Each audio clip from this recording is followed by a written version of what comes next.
സമാധാനം പറയേണ്ടതോ ഈ വീട്ടിലിരിക്കുന്ന ഞാനാ. പ്ലസ് ടു പഠിക്കുന്ന സെക്കൻഡ് ഫീസ് അടിക്കണം എന്ന് പറഞ്ഞ് ഇത് 2 മാസമായി.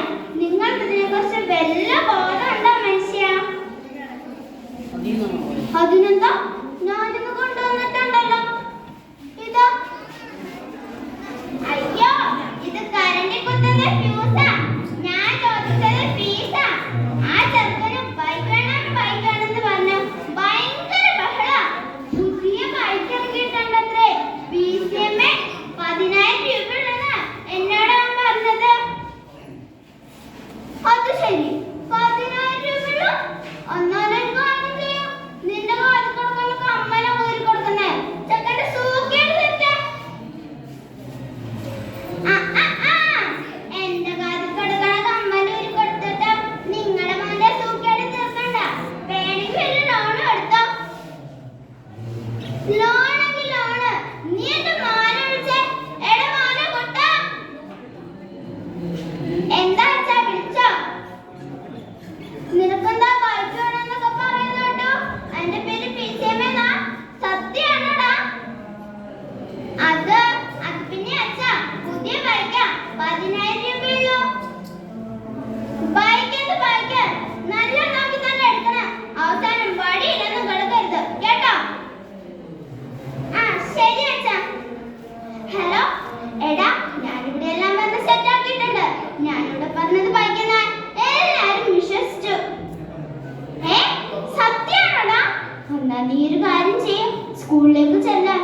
അവിടെ മതിലിന് പുറകിൽ റോണി നിന്റെ ബൈക്കുമായി കാത്തു നിൽപ്പുണ്ട്. പിന്നെ ഒറ്റ കളിക്കാന്ന് വിചാരിക്കണ്ട. ആൾമാർക്ക് കൊണ്ട് കൊടുക്കണം. കഴിഞ്ഞ തവണ ആൾമാർ നമുക്ക് തന്നതാ. ശരിടാ. ഹലോ, ഓമനക്കുട്ടനല്ലേ സംസാരിക്കുന്നത്? ഇത് പോലീസ് സ്റ്റേഷനിൽ നിന്ന് SI ആണ്. ഹലോ സാറേ, എന്നോടത്തെ ഫ്യൂസ് ഒന്നും ഊരിയിട്ടില്ലല്ലോ. സത്യമായിട്ടും. അതിന് താങ്കൾ എന്ത് തെറ്റ് ചെയ്തിട്ടാ? താങ്കളുടെ മകനല്ലേ കാർത്തികൂടെ നിരോധിക്കപ്പെട്ട മയക്കുമരുന്നുമായി കസ്റ്റഡിയിലുണ്ട്. വേഗം ഇവിടെ എത്തിച്ചേരുക. Hello sir. ഹലോ മെമ്പറെ, ബൈക്ക് വാങ്ങാൻ പോയി എന്റെ കൊച്ചിനെ പോലീസ് ഒക്കിക്കൊണ്ട്. ഹലോ മെമ്പറെ. ഞാൻ പറഞ്ഞില്ലേ വേണുവേട്ടോ, ഒന്ന് ക്ഷമിക്കുന്നേ. കയ്യബദ്ധം ചീത്ത പറയല്ലേ മെമ്പറെ. ബൈക്ക് വാങ്ങാൻ പോയ എന്റെ കൊച്ചിനെ പോലീസ് ഒക്കിക്കൊണ്ട്.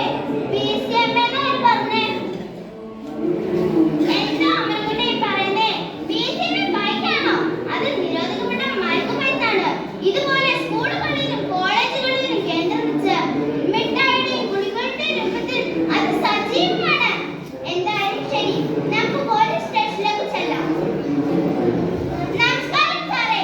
ഇതാണ് കാർത്തിക്കിന്റെ അമ്മയും അച്ഛനും. സത്യത്തിൽ പറഞ്ഞാൽ എന്താ സാറേ ഇവിടെ സംഭവിച്ചത്?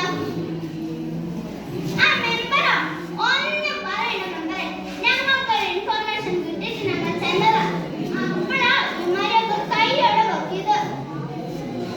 എന്ത് പറയാനാ സാറേ, രാവിലെ തന്നെ വീട്ടിൽ നിന്ന് ഇറങ്ങിയതാ ബൈക്ക് വാങ്ങാന്ന് പറഞ്ഞ്. നീ ഞങ്ങളെ നോക്കടാ. ഒറ്റ പോണെന്ന് പറഞ്ഞല്ലേ നിന്നെ ഞങ്ങൾ വളർത്തിയത്. അതിന് അച്ഛൻ എപ്പോഴും കുടിച്ചൊക്കെയല്ലേ വീട്ടിൽ വരാ. പിന്നെന്താ എനിക്കത് ചെയ്താൽ? അച്ഛൻ ഇങ്ങനെയാ, പിന്നെ എങ്ങനെയാ മോൻ എന്നാവാ? എന്തായാലും ശരി,